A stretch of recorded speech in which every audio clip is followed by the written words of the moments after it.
I have successfully managed to predict the past two impulses for Shiba in my previous videos, which both resulted in about 1200% growth in price. This will probably be the last update I do in this cycle because we still have one leg up to go before we turn from the bullish to the bearish market, so stay tuned.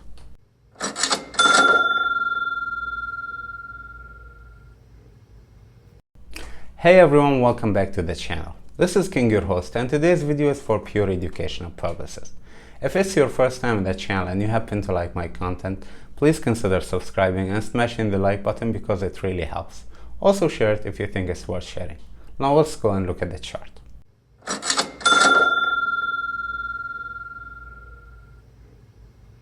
So before we start, I'll just do a quick recap on the past two videos and explain what happened since then. The first Shiba update I did was around the end of September here, and I explained this full consolidation structure back then, and I said that it was about time that Shiba goes up and retests the previous all-time high, which was exactly what happened. So Shiba took off from here, retested this level, and went into a correction mode. Now the second video I did around the mid of October, and I explained also that we were in a corrective pattern that had two waves complete, and we still had to do one pullback before we go and retest the previous all-time high and then shoot from here. And that's exactly what happened as well. Now what I will do today is analyze this bigger structure that we have right now to see what kind of structure it is, and then we'll analyze this corrective pattern that we have here and see what are the possible upcoming moves for Shiba. So let's get started. As of this point, it is clear that Shiba is forming a 5-wave structure. This wave includes an impulse, a correction, another impulse, and a correction, and the fifth and the last wave, which is the third impulse. So if we were to break this down based on the current pattern that we have for Shiba, we can see that this structure started here at this point. The first impulse has ended here, and the first correction has ended at this point. Then we got the second impulse, and now we're in the middle of the second correction, which we'll explain later. It should end at some point. It might have ended already, or we may have a little bit further downtrend, so we'll talk about this later on. But this is the second correction, and we're supposed to have a fifth and the last wave of the overall structure. So the structure is going to look like this. This is the initial impulse, this is the correction, that's the second impulse, that's the second correction, and then we should get a fifth and the last impulse. So what I will do now is start analyzing this fourth wave of the structure, or the second correction, to try to understand if this piece is already finished and we are due for the next impulse, or if we have further down movement before it's completed. So let's zoom in. So in this correction over here, we're facing one of two scenarios. The first and the initial scenario suggests that the correction was complete at this point. So we had the initial corrective wave, then a corrective flat, and then we had the second wave. So these three waves together could be the complete correction, and now we are forming what's supposed to be the next impulse up. So we started here, we pulled back to create a higher low, and what should happen next is that we should come above this level to create a higher high in order to confirm the uptrend. So that's the initial scenario that we have for the correction. Now I personally don't believe that this is the most likely scenario to happen, because we still have a downside momentum. So we did not get any divergence between the initial corrective wave and the second corrective wave as well. So the momentum was really strong in here, which usually suggests that we may get a further down movement from this side.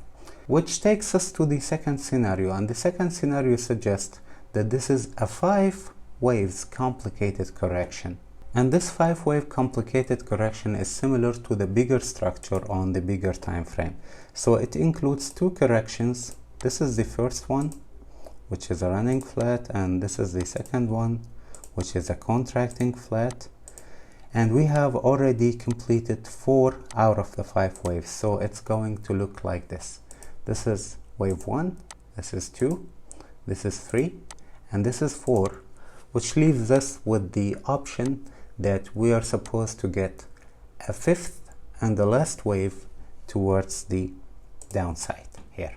Now, if this scenario happens, we need to try to understand how far the price could be pulling down from this point before it starts its fifth and the last impulse on the bigger structure. And for that, we need to look for key support and resistance levels to see how far the price could go before it gets rejected and retraces from there. So the first support level, we'll have to zoom out for that, and we'll have to put a horizontal ray. The first support level is going to be the previous all-time high, which used to be a resistance before the price broke outside this structure and went all the way up. This level was retested multiple times. So the first one was in the previous all-time high, which was around May of this year. So if we take this one and extend it here, we see that this was retested twice. The first time was in the initial all-time high, and the second time was at the end of the first impulse. It was also retested one more time after the price broke outside this resistance level and turned into support here. So this initial pullback turned it into support, and the price continued its way up. So the first option is that the price could be pulling down towards this level before it breaks and continues its uptrend. Now, if we plot the Fibonacci retracement levels, we can see that the 0.618 have been holding its ground so far. So after the initial pullback, the price retraced from here. Although it did close below this level, it was rejected directly, and the price went up from here to come back again and retest it for the second time. So it's a possibility that the price could go down towards the 0.618 for the last time, and this could complete the fifth and the last wave of the correction. However, if this support level over here does not hold its ground, so we can expect the price to go all the way down towards the previous support level, which seems to be stronger to me because it includes the 0.786 Fibonacci retracement level in addition to the price action support level that we spoke about earlier. So we have two support levels here that are highly likely to hold the price from going down further if the price doesn't hold its ground around the 0.618 Fibonacci level. Now, in both cases, we'll eventually be heading up, but the first scenario suggests that we could be on our way up already, and this was the initial high, this was the higher low, and we should start trending up from here. And the second scenario is more extended and a little bit lengthier, so it could take, few more days or a couple of weeks extra. But in either one of these scenarios, we'll eventually be heading up to form the fifth and the last wave of the bigger structure which we talked about earlier. And now let's zoom out and try to see when the price starts trending up again, how far are we going to go from this point onwards for the fifth and the last wave of the structure. As said initially, this structure is a 5-wave structure that includes 3 impulses and 2 corrections. So for the fifth and the last wave of this structure, what we know for sure right now is that as soon as it starts, we should at least go and break above this level in order for the structure to be complete. So no matter what happens, we know for sure that for the fifth and the last wave, we should cross above this level and close above the price point of around 0.00009, which is about 80% growth in price from this point where we stand today. Now, if we take the trend-based Fibonacci extension, we can see that the 1.618 Fibonacci extension level, which is the most common level where the prices tends to extend to, stands at around 0.00015. And if we were to measure this from the current price point where we stand today, that stands around 300% growth in price. Now, I do believe that if Shiba tends to go to this level, it's going to be the level that makes the most sense. Now, if you've been watching my videos, you see that most of the time I forecast most of the pairs to be going towards the 3.618 Fibonacci level. But if we take in consideration here that Shiba stands at $28 billion market cap, so that will make the chances less likely for the price to go towards this level, which that's about 0.00028, and that's about 500% growth in price.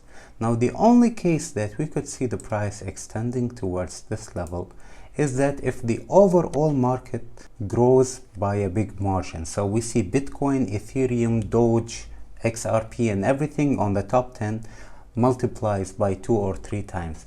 Then at that time we could see Shiba price extending towards this level and pull something similar to what Doge did when it reached the top 5 this year. But if we want to stay level-headed and logical over here, I believe that the 1.618 is the most likely level to be retested. And this level, as said earlier, stands about 300% growth in price from where we are right now. Now, if you support this, please let me know in the comments below, and tell me also if you have a different opinion, and explain why do you think Shiba could go further beyond this level. This was it for today, guys. If you're still not subscribed yet, please make sure to subscribe and smash the like button if you like this video. And until next video, stay safe and see you later.